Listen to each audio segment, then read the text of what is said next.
Bonjour Ali Bongo-Ondimba, vous êtes le président bien sûr ici de ce pays, le Gabon, qui accueille la 4e New York Forum Africa sur le thème investir dans l'énergie africaine. Ça veut dire investir dans la jeunesse, ça veut dire aussi investir pour l'environnement. Vous avez d'ailleurs inauguré une agence spatiale de l'environnement qui va observer les conséquences du réchauffement climatique. Bonjour d'abord. En effet, c'était la fin de l'après-midi et pour moi, ça représentait vraiment quelque chose de particulier. Tous les efforts que nous faisons pour le développement de notre pays tiennent compte aujourd'hui de la problématique de l'environnement. Et depuis l'échec du sommet de Copenhague, d'où je suis sorti quelque peu traumatisé, la constante à mon esprit a été de dire comment se développer tout en préservant. Et nous avons répondu à cela. Nous avons mis en place un conseil climat qui nous a amené à faire passer au Parlement une loi sur le développement durable, soutenue aujourd'hui maintenant par une loi sur l'affectation des terres.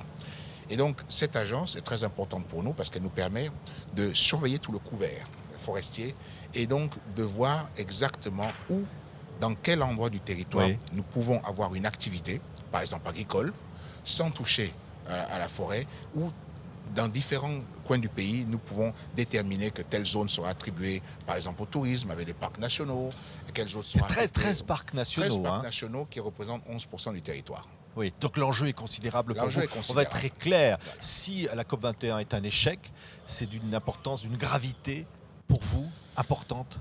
Cela va surtout représenter l'échec de l'intelligence.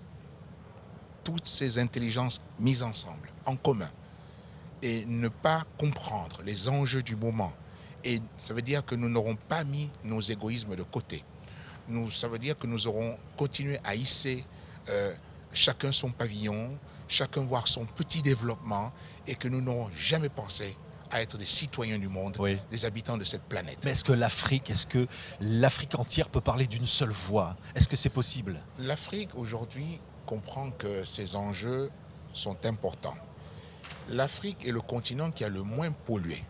Mais malgré tout, dans le cas du Gabon, nous avons constaté que même nous, à notre niveau, nous polluons.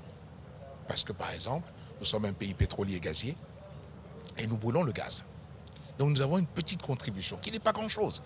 Mais même ça, nous nous sommes dit, il faut que nous fassions un effort. Et en tant qu'Africains, apporter notre contribution aux solutions pour sauver la planète. Oui, mais vous attendez quoi de l'Europe? Vous attendez quoi des pays pollueurs, des pays qui polluent aujourd'hui, qui font courir des risques à vos plages, qui font courir des risques à l'Afrique? Je pense que nous voulons dépasser cette politique qui consiste à pointer du doigt. C'est vous, vous avez tout à faire. Il faut que nous soyons tous, nous allons dans le même sens, résolus à faire quelque chose. Ce qui est important pour les Africains aujourd'hui, c'est qu'ils comprennent que les dérèglements climatiques feront des Africains les premières victimes. Déjà, nous souffrons avec la sécheresse, nous souffrons d'un certain nombre de problèmes qui ne vont que s'accentuer si ces changements climatiques ne sont pas maîtrisés. Ça veut dire quoi? Ça veut dire que moins d'eau va nous faire résulter à une situation de conflit dans plus de 20 pays par manque d'eau. Et vous parlez des migrants. Oui. Bon. Alors, vous avez demandé d'ailleurs un sommet Europe-Afrique pour résoudre cette question des migrants.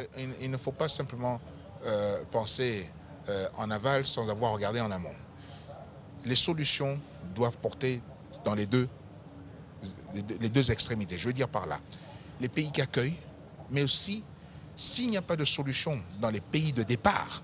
C'est-à-dire qu'il faut plus d'aide au développement? Il faut plus que l'aide au développement, il faut de nouer des véritables partenariats, vrai développement économique. Par exemple, je veux dire que ce que nous attendons aussi de la COP21, c'est qu'un effort important puisse être fait en direction de l'Afrique sur les questions énergétiques, les questions vitales d'eau et d'électricité. Si nous aidons l'Afrique à vraiment combler son déficit en eau et l'électricité, nous faisons d'abord deux choses. La première, améliorons le sort des Africains en apportant l'eau courante et l'électricité.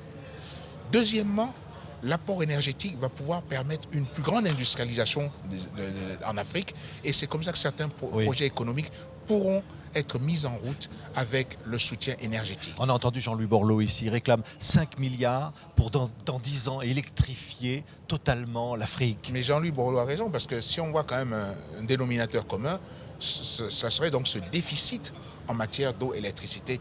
Et là, nous attendons beaucoup de nos partenaires. Oui. Donc, nous voulons que les gens restent chez eux, aidez-les à ce qu'ils puissent demeurer chez eux, vivre décemment et avoir des revenus avec des activités. Le thème de la jeunesse était central.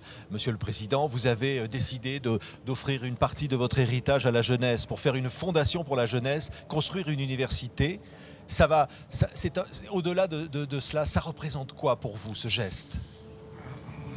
Tout ce que nous pouvons faire, nous, jeunes pays, en développement, et comme nous l'avons indiqué au Gabon, allant vers l'émergence, nous ne pourrons l'atteindre que si nous avons une jeunesse qui est bien éduquée et bien formée.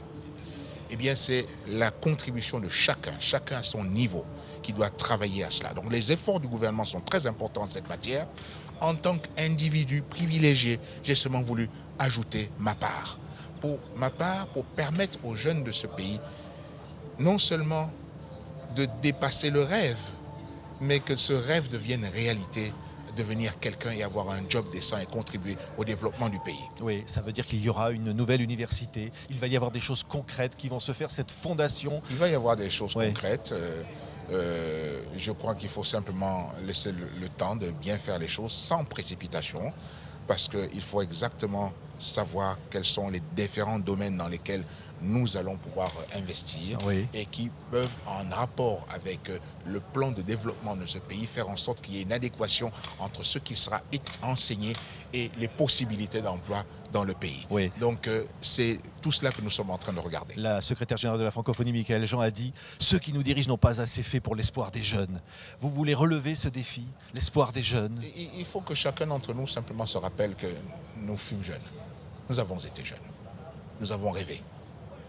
Bien, ce rêve ne doit pas simplement être un fantasme, il doit devenir une réalité, mais surtout ne pas devenir un cauchemar.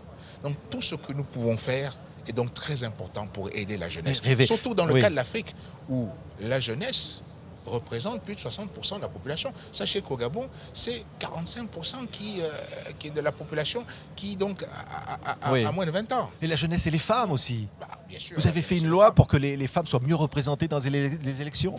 C'est un début. Nous avons décidé qu'effectivement, il fallait quand même un minima de 30% de femmes au niveau des fonctions électives et nominatives. Mais ce que nous avons aussi décidé, c'est de mettre en place un certain nombre d'activités pour les femmes. Et c'est pour ça que pour aller être sûr que nous allions répondre aux défis de l'émancipation de la femme, j'ai donc déclaré la décennie 2015-2025, décennie de la femme.